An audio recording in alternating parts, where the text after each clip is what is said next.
Good evening, I'm Ces Oreña-Drilon. I'm Pauline Verzosa. And I'm Shawn Yao. The big stories tonight. The rains are still not letting up across the country, destroying livelihood and disrupting work and school. And it looks like bad weather will persist for the better part of the week as new weather systems are spotted inside the Philippines.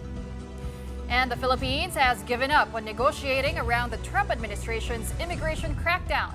What the Marcos administration can only promise now is the proper deportation of undocumented Filipinos so they are not sent to a third country. And as former presidential spokesperson Harry Roque returning to the Philippines, the lawmaker says he's thinking about it, vowing to fight the Marcos administration even from behind bars. Po kami tapos uuwi lang ulit.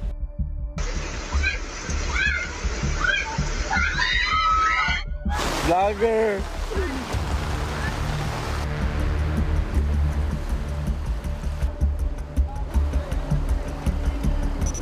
In a weather bulletin this afternoon, Pag-asa said they are monitoring two low-pressure areas inside the Philippines' area of responsibility. Now let's discuss this with News 5's weather specialist, Alvin Pura. Go ahead, Alvin. Ano ba ang chances na magiging bagyo itong low-pressure area na dalawa? Alright, Ma'am Ces, meron tayong binabantayang dalawang low-pressure system dito po sa northeastern part ng ating bansa. Yung nauna is around 1,220 kilometers east ng southeastern Luzon. So yan po yung naunang nabuong low-pressure area. Kaninang hapon, meron tayong nabuong panibagong low-pressure area naman dito sa eastern section ng Cagayan. So banda dito. Yung kanyang trough umaabot yan sa ilang parts ng Cagayan. Itong dalawang low-pressure system natin ay part ng tinatawag nating monsoon trough. So kaya kahit wala po tayong bagyo or nakalayo na yung bagyong Krising at kahit wala pa itong mga low-pressure system na ito, kung mapapansin natin, hindi naman tumigil yung epekto ng habagat or southwest monsoon. Pero dahil mas nagkaroon nga tayo ng mga low-pressure system dito, mas mararamdaman pa natin ang epekto ng habagat in the next few days. Magiging bagyo ba ang mga system na ito or low-pressure area na ito? Ayon sa Pag-asa, nasa medium o katamtaman po ang chance na maging bagyo nitong low-pressure area na ito, itong dalawang low-pressure area na ito.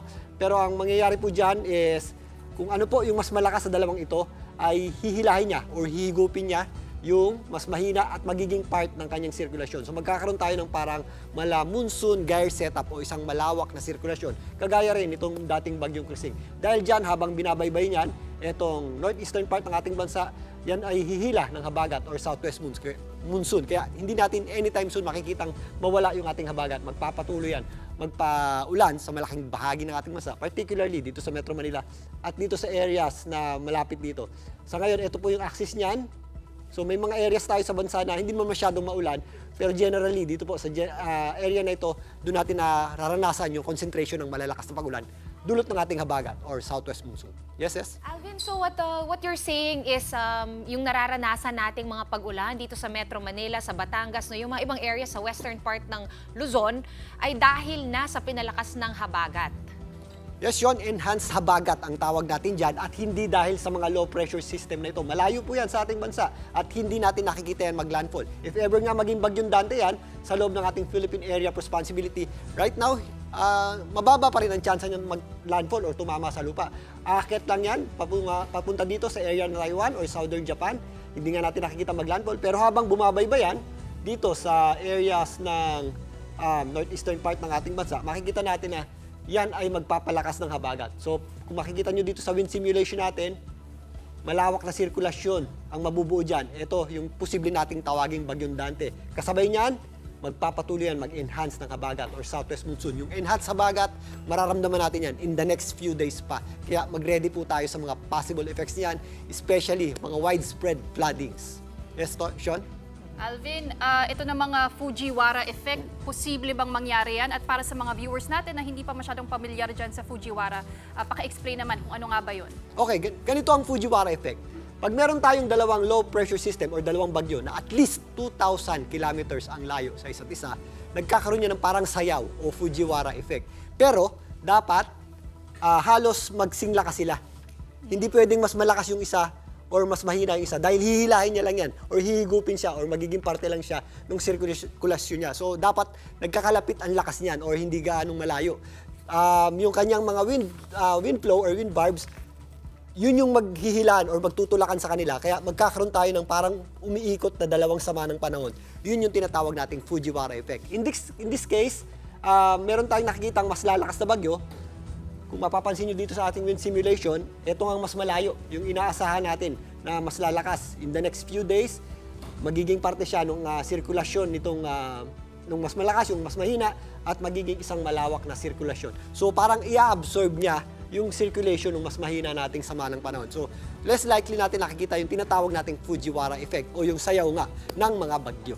So tama ba i-assume, Alvin, na pag hinigup ng mas malaking LPA, yung mas mahinang LPA, magiging mas malaking LPA siya, and then hihigupin din nila yung hanging habagat, so lalo pang makakaranas ng mga pag-ulan?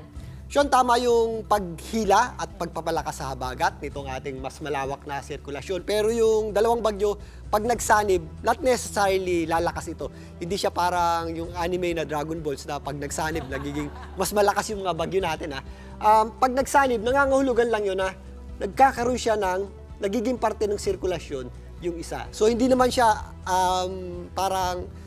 hindi siya vector na pag pinagsama mo is magsasama yung lakas niya. Oh. Pero mas malawak ang lugar na pinag-iikutan nila.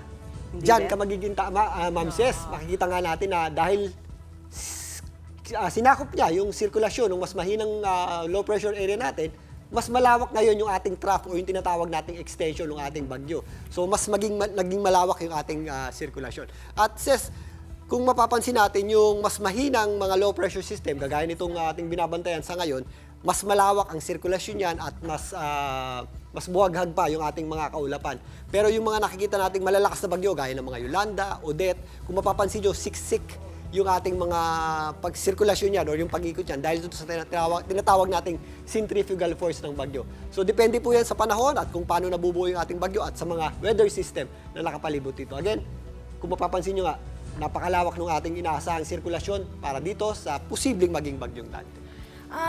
Alvin, after nitong LPA na ito, meron pa bang nagbabadya sa labas ng Philippine Area of Responsibility, or meron ba tayong nakikitang parang bright spot, literally, na baka mas umayos na yung panahon after a few more days?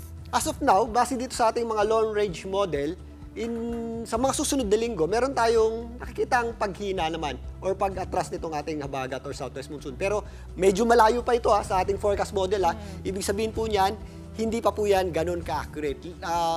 Around nasa 1 week yung ating nakikitang mas accurate yung ating low pressure computer models na output. Pero nga, dahil nga aktibo yung tinatawag nating monsoon trap, meron tayong mga makikitang posibleng mabuong low pressure system dyan or mga posibleng bagyo, kagaya nga nito sa darating na weekend or next week. Lagi natin yung minomonitor dahil nga itong mas malayo, less likely pa yan or hindi pa yan ganun ka-accurate, at dahil aktibo itong ating monsoonal trough, yan yung ating pinagmumula ng mga low pressure system at mga bagyo. At dahil nga meron tayong tinatawag na wet phase din ng MJO, yun din po yung nagdadala ng mataas na convective properties dito sa West Philippine Sea. Kaya napakaraming ulan ng ating natatanggap. Alvin, may sukat kaya sa dami ng ulan na binubuhos dito ng southwest monsoon? Dahil ang nakikita na nga natin sa screen kanina ay yung level ng Marikina River na nasa alert level 3 na. No, 2 pa lang. 2 pa lang, approaching 3. Approaching 3. So, talagang, ano ba yung pinakamalalang amount ng rainfall na naranasan natin galing southwest monsoon?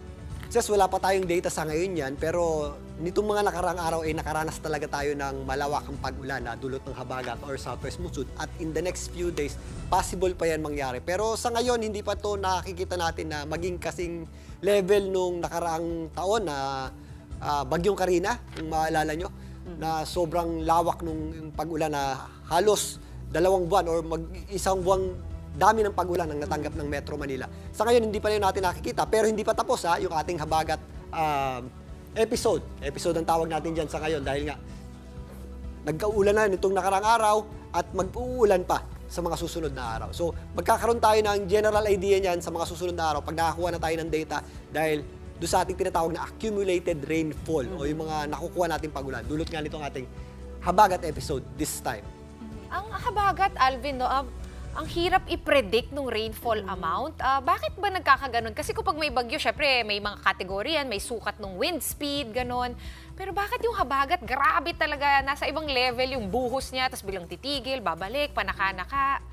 Yes, yun, tama ka dyan. Mas madali nga actually mag-predict ng hangin at ulan sa mga bagyo dahil makikita natin na isa siyang moving system, lalong-lalo na kapag nakahiwalay siya sa mga monsoonal system natin, kagaya ng habagat or amihan.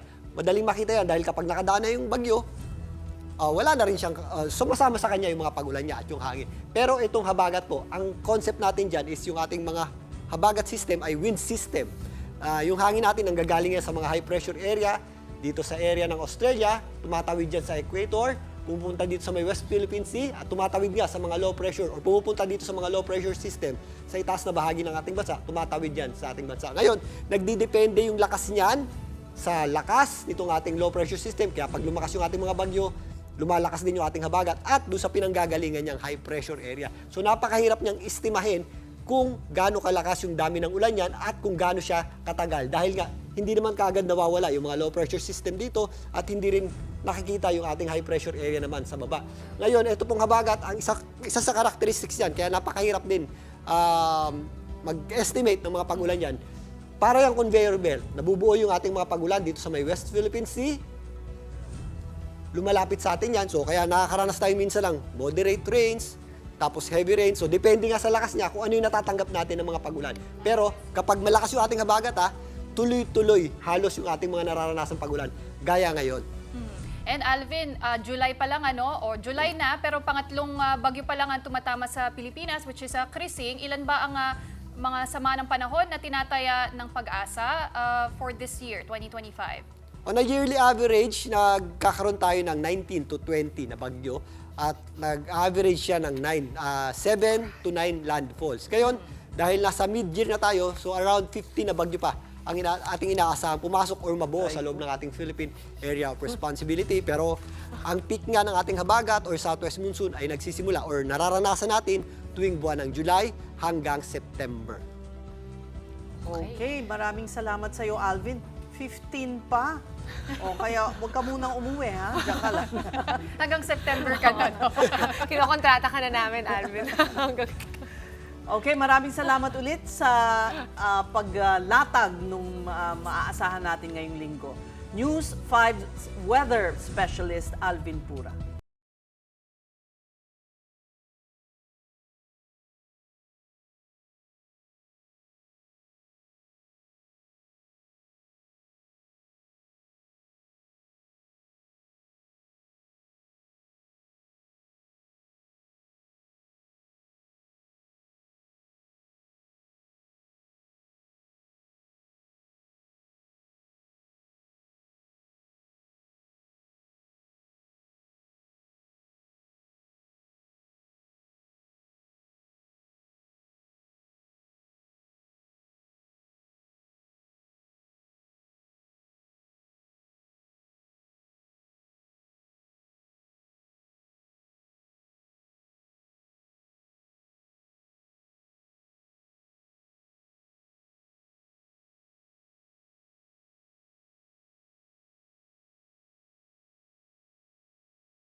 Is back with Philippine Ambassador to the United States, Babe Romualdez, saying the U.S. Congress has approved the plan to set up an ammunition facility in the Philippines. This is for the one in Subic, which Romualdez says a number of companies have already shown interest in.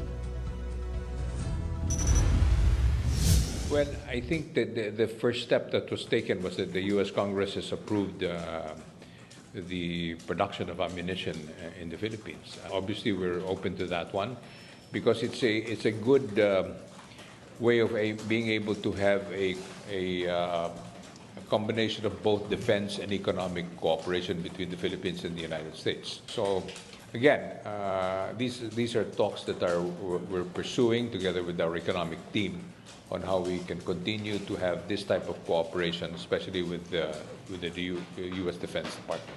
No formal talks yet. We are still in the process of seeing what this new bill that was included in the U.S. Congress National Defense Act. So we're waiting for that, but we're preparing for it. We have a number of companies in the Philippines that are interested in joining that potential consortium, basically, into this production facility.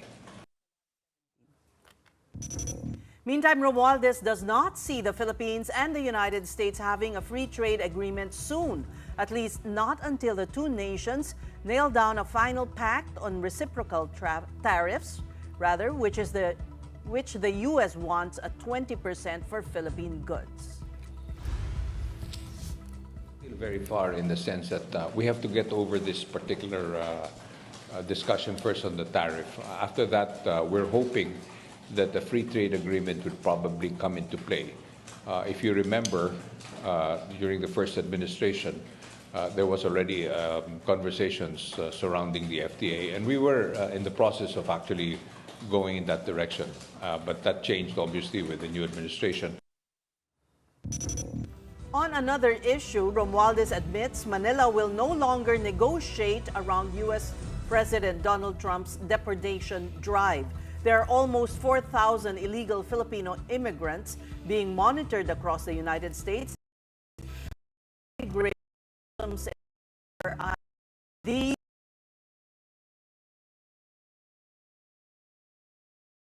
by country of citizenship as of November 2024. We probably will not need to, because we've had discussions already. I've had meetings with the Department of Homeland Security on how we can cooperate with the United States on how to handle illegal immigration. As I've always said, those that have a legal path should have already contacted immigration lawyers. But I think at the end of the day, the laws of the United States must be respected, just like we expect citizens who come to the Philippines to also respect our laws. So the bottom line is there is really not much room for discussion, but to simply work in such a way that all Filipinos that are up for deportation will be deported to the Philippines and not to a third country, which I think is already been agreed upon, that any kind of deportation will be. Well, back here at home, we're still keeping a close watch on the bad weather and its impact. And here are live pictures of the Marikina River. As of 7:20 p.m., the water level has reportedly reached 17.5 meters already, which means that Marikina is now under second alarm and preemptive evacuation is being implemented. Now, just for context, the normal level in Marikina River is 14.9 meters. So yung 17.5 medyo mataas na yan, no? In fact, it's just 0.5 meters away from the third alarm, where forced evacuation will be implemented, especially for residents who live in low-lying areas. So the third alarm is that happens when the water level will reach 18 meters. So right now, it's still 17.5, but if the rains continue and persist, it could reach third alarm in Marikina City. And looking back to 2024, if you can remember, the third alarm was raised also during Typhoon Karina because of the heavy rainfall. So may titignan din natin, no? If rains persist, well, it looks like mandatory evacuation will also be implemented in Marikina City. Late class suspensions caused a lot of students to get stranded today as incessant rainfall inundated areas in Metro Manila and neighboring provinces. Mobile journalist Arles de los Santos with a story. Rains poured non-stop over Metro Manila over the weekend until Monday, July 21st. flooding in España Boulevard in Manila. There was almost no passenger vehicle in sight, that students had to wade through dirty flood waters just to get to their destinations. Most mayors in Metro Manila only decided to suspend classes in the afternoon. Dapat alam nila na yung situations ng mga estudyante at situation ng Manila pag maulan na ganito is ganon, na madaling magbaha. Alam naman natin lahat yon. So, sana at least kagabi or at earlier this morning nakapag-announce na sana sila. Sobrang hassle po kasi hindi lang baha yung traffic pa, tapos pagod rin po kasi pumasok pa po kami tapos uuwi lang ulit. In Quezon City, video showed a kid running beside the rushing floodwaters in Barangay Batasan Hills. He tried to overtake his father in front of him, but instead fell and was swept by the raging waves. Diyos ko, buti hindi siya lumusot dito sa pangalawa. The man dove for the child, attempting to rescue him, but was also a no match to the strong current. Fortunately, both were rescued by neighbors after a few minutes. Diyos ko, buti hindi siya lumusot dito sa pangalawa. Vlogger! Still in Quezon City, flooding in Commonwealth Avenue was knee-high that no vehicle dared to cross it. One motorcycle tried, but did not make it to the other end of the road. In West Fairview High School, floodwaters reached the roof of the entranceway. Many students were also stranded on Dahlia Street. Over at the Marikina River, the first warning siren sounded around 12:30 p.m. This meant that the water level had reached 15 meters, so residents nearby need to prepare to evacuate. Students whose afternoon classes got suspended passed by the river to check if they should still go back home or head straight to the evacuation centers. Tinignan ko muna to, hindi pupunta ko sa bahay. If ever na hindi na ako makakatuloy, school na rin ang punta ko. According to Marikina Vice Mayor Del de Guzman, around 300 families have already decided to seek safer ground. Ating pamahalaan ay nagbukas na ng mga evacuation centers at mga tao na kailangan kung sakali dadami sila sa evacuation centers, nakahanda na magkakaroon ng mga. By 3 p.m. of Monday, Marikina River was on second alarm, which means preemptive evacuation is needed. Mandatory evacuation will be enforced as soon as the water level reaches 18 meters. Fortunately, these men from the other side of the street were able to catch it. The situation is more serious though in other parts of Rodriguez, especially those who live near Wawa Dam. Ayan, ito po yung sitwasyon namin dito, Riverside, Manggaan, Montalban, Rizal. Some are asking for help. Pa-share na rin po ng video para po sa mga rescuer po. Sobrang laki na po ng ilog, talagang apaw na.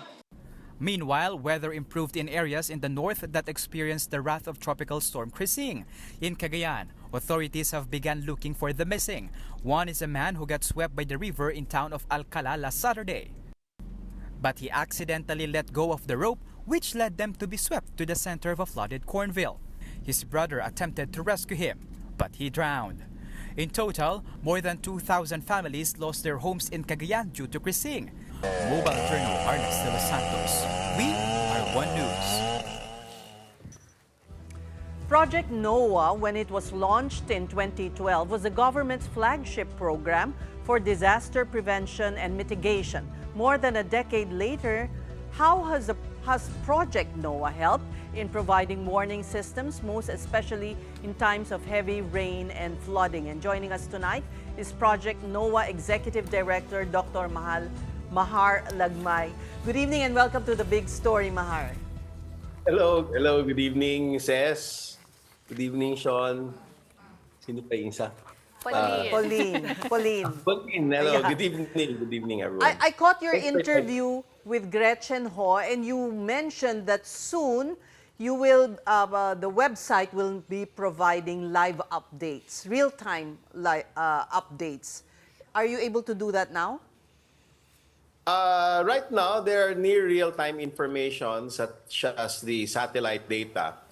But I think I was referring to the impact-based forecasting system. We can predict a day in advance where it will flood. Large floods that can happen. The warning is about 1 day in advance, and we will add some more features to that impact-based forecasting system by adding near real-time satellite data. So let's zoom in on Marikina. What is Right. the forecast? What is your system telling you? Well, I was talking to the meteorologist from the Institute of Environmental Science and Meteorology, and he said that severe weather conditions like this are really very hard to forecast. It is because it is the southwest monsoon season, and it gets enhanced, the rains get enhanced when there's a low pressure area or a typhoon nearby the country, or in the north or in the east of Luzon. Karina already passed the Philippine area of responsibility. It's outside already, but there's a disturbance that suddenly formed in the east of Luzon, and that has been enhancing the rains in the south, in Metro Manila and in the west of Luzon, including parts of Palawan and Mindoro. The forecast this morning, which I actually posted in Facebook, we said that it was going to rain hard in Metro Manila. It depends on the shifting of the rain clouds and the moisture in the west of Luzon, and suddenly it appeared in the west of Manila Bay. So it came earlier. The forecast was really the rains was going to happen this evening. So it's still. So that's why it's so unpredictable, and we can't really blame the DILG or local officials for or it's Pag-asa. really hard Yeah, to you're right, predict. Pawi. It's really hard to predict according to the meteorologist faculty member of UP. And that's what our own weatherman tells us also, that it's really unpredictable.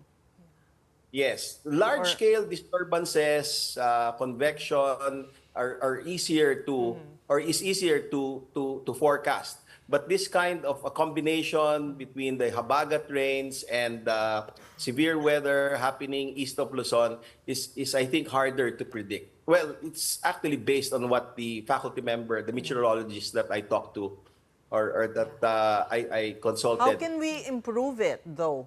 I mean, we can't be helpless. Or are there new technologies? Yeah. That's what I mean. Since you launched, right? That's the research that they're doing throughout the years. Actually, it's been a decade already. The researchers have been calibrating the satellite data, have been calibrating the forecast simulations, and I think they've come a long way. But it's not 100%. Before it was about, I think, about 60 to 70%, and because of the calibration, they've increased it. And they find difficulty with this kind of severe weather. So there's no tools yet. Kumbaga, human race hasn't come up with anything, any specific kind of satellite or radar to be able to detect kahit 2 hours in advance.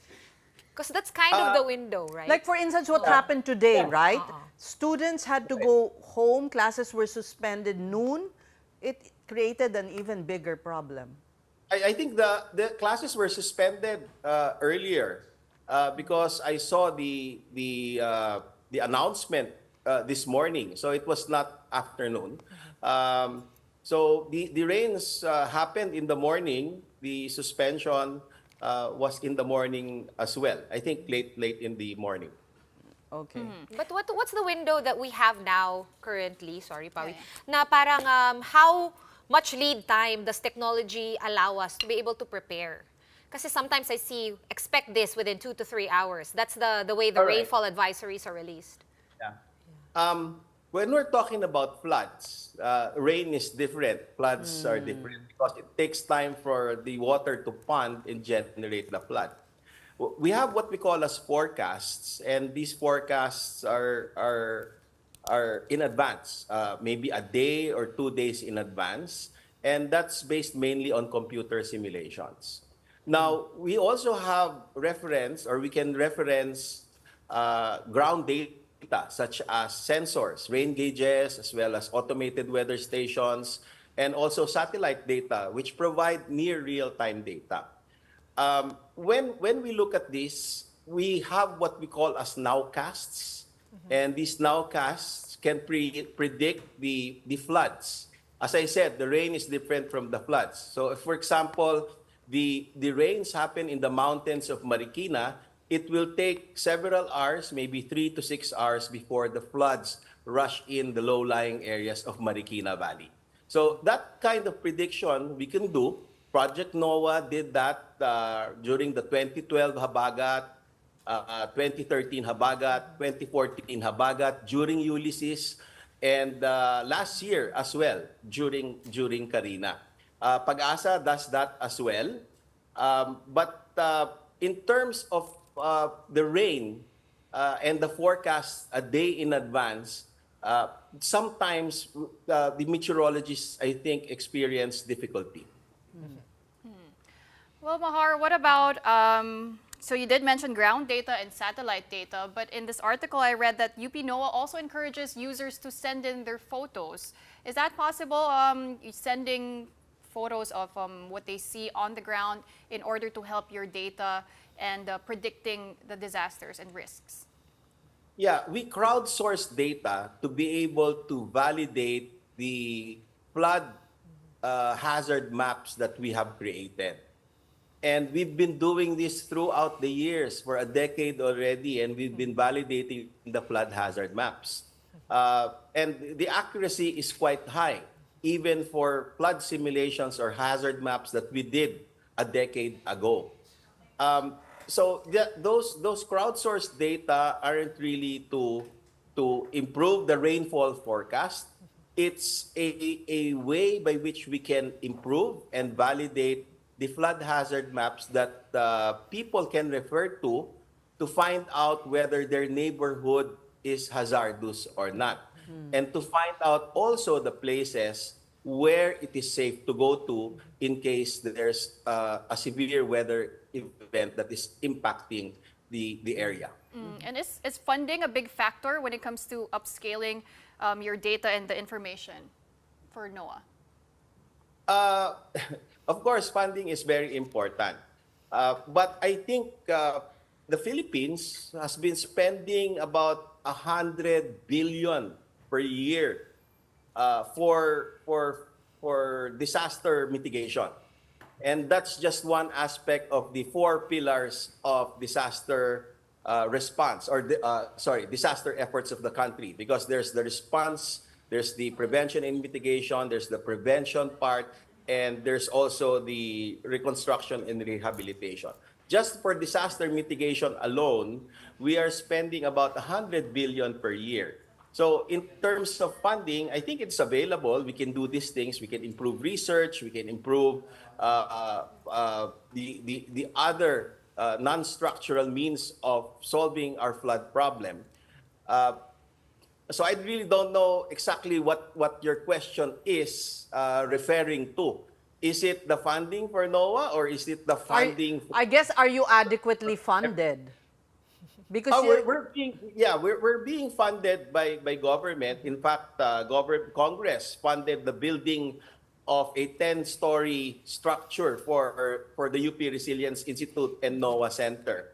We do get funding for UP. A part of it goes to the research that we're doing, but at the same time, we are augmenting it with projects coming from local government units, our funding coming from the private sector, as well as international funding outfits. All right.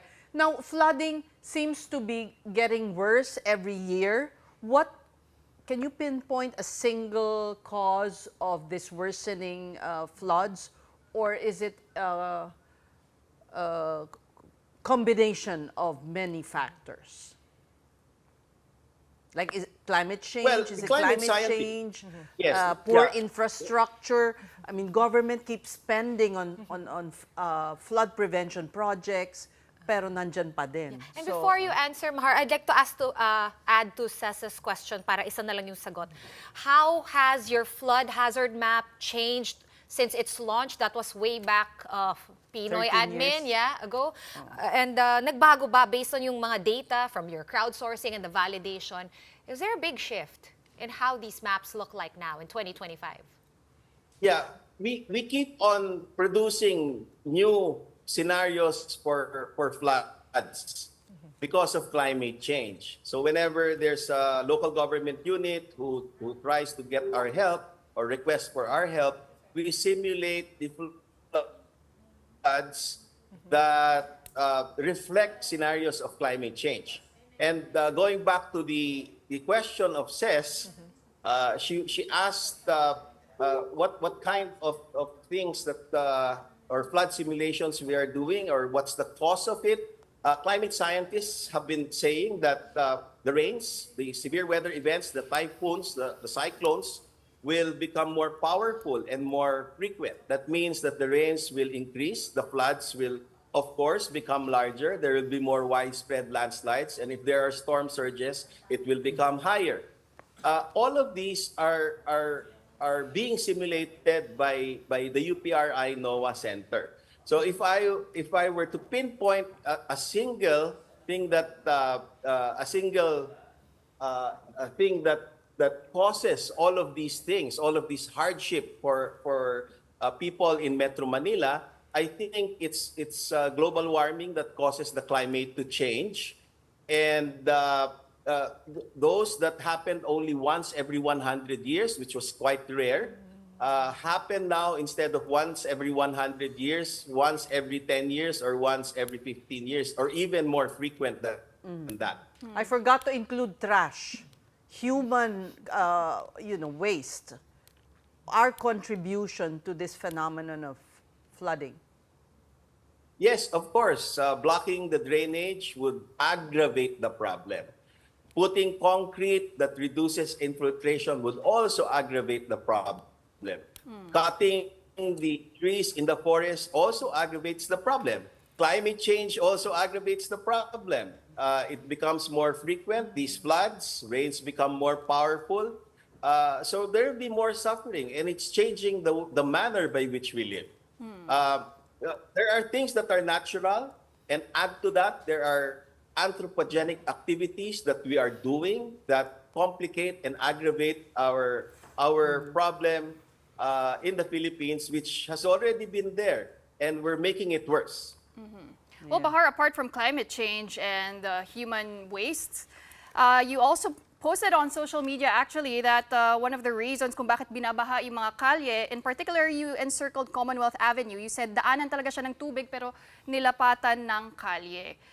You were even criticizing some posts. Bakit may malaking poste dyan? I mean, is it also bad urban planning on our part? Yes. We made a study on the MMDA list of flood-prone areas. Okay, yes. And we found out that when we compared it with the hazard maps that we created or we generated, that all of these flood-prone areas are at the intersection of rivers, intersection of streets and rivers. And I think the reason why that happens is because the engineering design of those areas did not consider the rise. Saan ang daanan ng tubig? Yes. Where the water would pass? It did not consider the swelling of the river. The drainage was not enough. Probably we were supposed to put a bridge there. We did not recognize that creek. Maybe at sometimes they are dry, especially during summer. We did not recognize them as a critical area in which we are supposed to build a more robust structure, like a bridge, to get the motorists to be able to cross that intersection. We normally just put bridges in rivers that are permanent, but there are many creeks. I think in Tagalog they're called lagnas, Lagnas, and they're normally dry, but they're low-lying areas, natural pathways for water to flow. And because they are dry most of the time, we just build the structure with only a small drainage. But when rains come like this one that we're experiencing, they swell, and flood those intersections, the What street about- intersections and the rivers. What about, we hear of, like Manggahan Floodway? Like by the name itself, it's obviously a daluyan ng tubig, but, ginawa siyang alternate route and then bigla na lang, may mga bahay na doon, may mga businesses na doon. How does that, and then yung mga, like Araneta Avenue, right? So we put up Skyway there, right? And they're supposed to fix the pumping. Like, pwede pa bang repasuhan yung mga ganyan, Mahar? Actually, hindi one answer does not fit all situations, di ba? It's quite a difficult question to answer. Of course, when you constrict the path, the drainage, putting settlements there, the water cannot flow as much. And therefore, if kumbaga parang na traffic, di ba? The water can't flow that fast, so it ponds at the back. No? And that ponding is called as a flood. If we constrict it with, let's say, piles, the footing of the skyway, then the river capacity will decrease and therefore cause further flooding. Again, we are doing some things that aggravate the problem. This is a natural phenomenon, flooding. The rains happen all the time. But we're aggravating the problem by clogging the drainage, reducing the infiltration, cutting down the trees, and so on. I guess it's also because there's not much science-based studies done before all this infrastructure is built. Actually, or makinig sila sa scientists, tignan yung NOAA map, yun lang. Wait. There were a lot. But there were a lot, okay, says it was only in 2012 that we invested in technology, and that technology is called LiDAR. Light detection and ranging that allowed us to image the landscape of the Philippines in high detail. And that was the detail that we needed to be able to create these flood scenarios. Now, when was Metro Manila built? I mean, it has been there for a long time. And the project NOAA, which was able to see all of these things, came only recently. But I think it's not yet too late. We can still do something about it, rectify the problem if we look at all of this research and integrate it into our plans. Well, the problem but is 2012, that's so 13 years ago. Yeah, but the Metro Manila has been here for how many decades already? Maybe a century. So, and man has this propensity to live in hazardous areas. They live beside the river because there's a source of water. Now that we have these technologies, we can incorporate all of this new information into our plans in the manner by which we do things. How is your map different from the DOST's hazard map? Is it one? Well, remember that Project NOAA was a DOST activity. It was a DOST-funded program. Maybe what you're referring to is the DNR map, the MGB map. It's different in terms of methodology because the methodology of the MGB maps of DNR are based on interviews and expert opinion. Our maps in NOAA are simulated using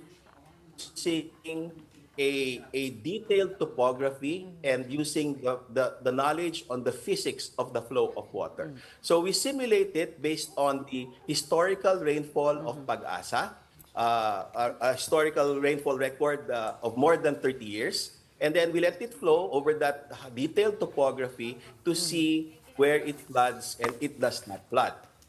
And on top of that, we validate it using the crowdsourced data that was asked earlier. Yes. All right. So there's a big difference between the methodologies in arriving at the two types of maps.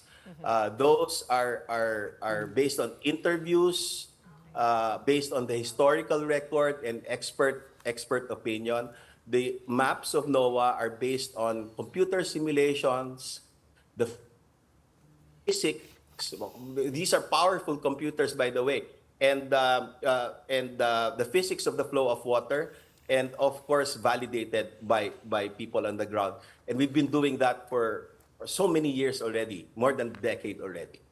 And this just in, actually, a red rainfall warning has already been raised in Metro Manila, which means there could be serious flooding, torrential rain, and unpassable roads and life-threatening landslides. So I guess they should also check Project NOAA to identify which areas. You can actually input your particular location. So. While we were talking to Mahar, biglang tumunog yung NDR. Did you hear also your own warning on your phone? The alert that you cannot silence was going off. Okay. You're referring to the NDRC emergency alert? Yeah. In closing, Mahar, you said it's not too late. What message would you like to give government to listen more to scientists in planning? What is it? Or to each one of us? Yeah, I think it's best if there are new discoveries, there's new research, especially if there are findings that are relevant, to be able to adjust to the status quo by which we execute things, we do things. And when there are new information and new technologies that we can use, let's use it. Because if we don't, we get to live or stay in living with the past. So there are new ways by which to solve problems, and it's important to do research and science to understand the problem, because we cannot find the appropriate solution if we don't understand it. And science will get us there. Thank you. That was Mahar Lagmay, Executive Director, Project NOAA. Thank you. For now, we're going to be pausing for another quick break, but we will be returning, and we will have lawyer Harry Roque contemplating on going home and facing his trafficking case here in the Philippines. His plans when he finally comes home.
Former presidential spokesperson, Attorney Harry Roque, is contemplating coming home.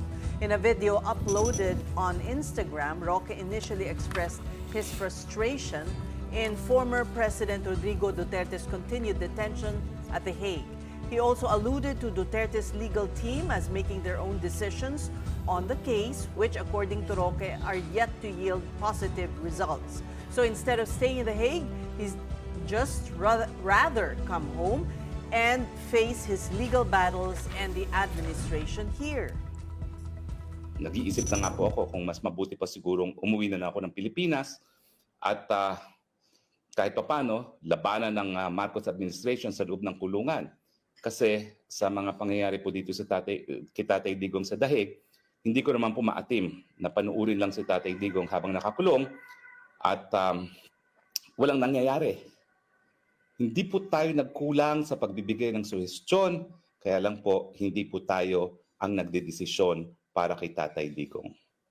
So, ganyan pong ka-frustrated ako at iniisip ko nga, siguro mas mabuting labanan na yung aking walang saysay na kaso sa Pilipinas at labanan si Marcos dyan sa Pilipinas muli.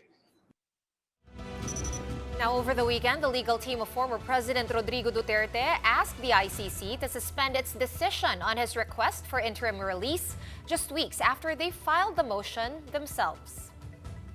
In a redacted filing, the defense claimed that they have been unable to access crucial information from the prosecution and urged the court to delay ruling until that material is made available. But prosecutors pushed back, accusing the defense of acting prematurely. They argued that Duterte's camp filed the request despite missing information and now are trying to stall after earlier demanding urgency.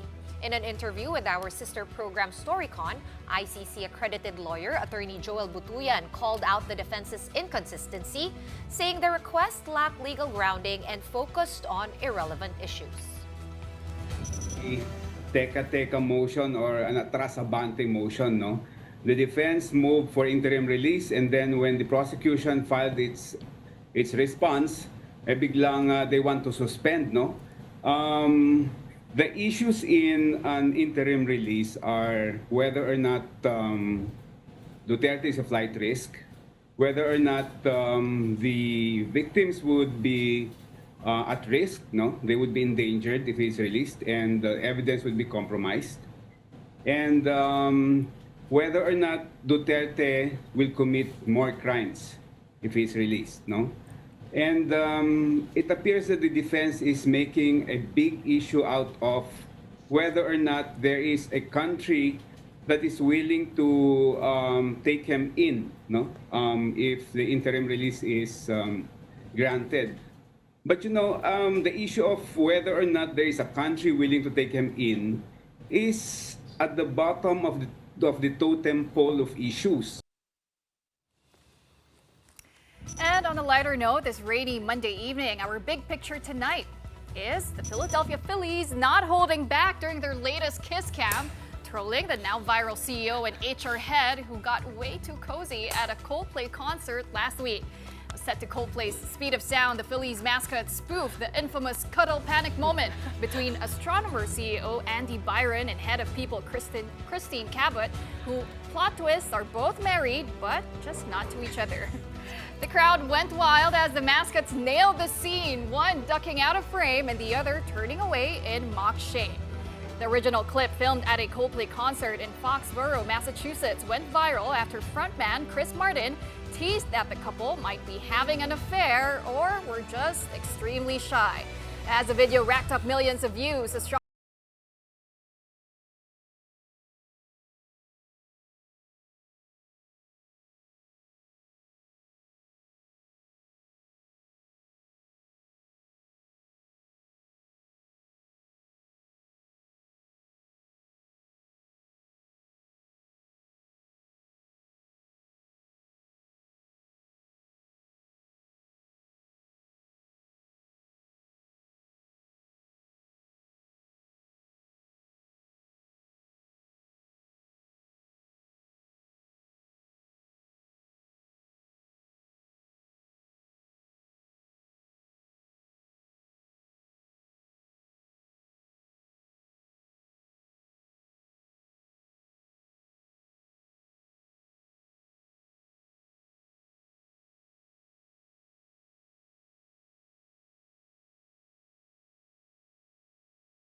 prone area because of the dams that pour out water into that area. So, red warning level is over Metro Manila, Bataan, and Bulacan, including Obando, May Kawayan, Marilao, Bulacan, Malolos, Paumbong, Hagonoy, San Jose del Monte. Serious flooding is expected in flood-prone areas.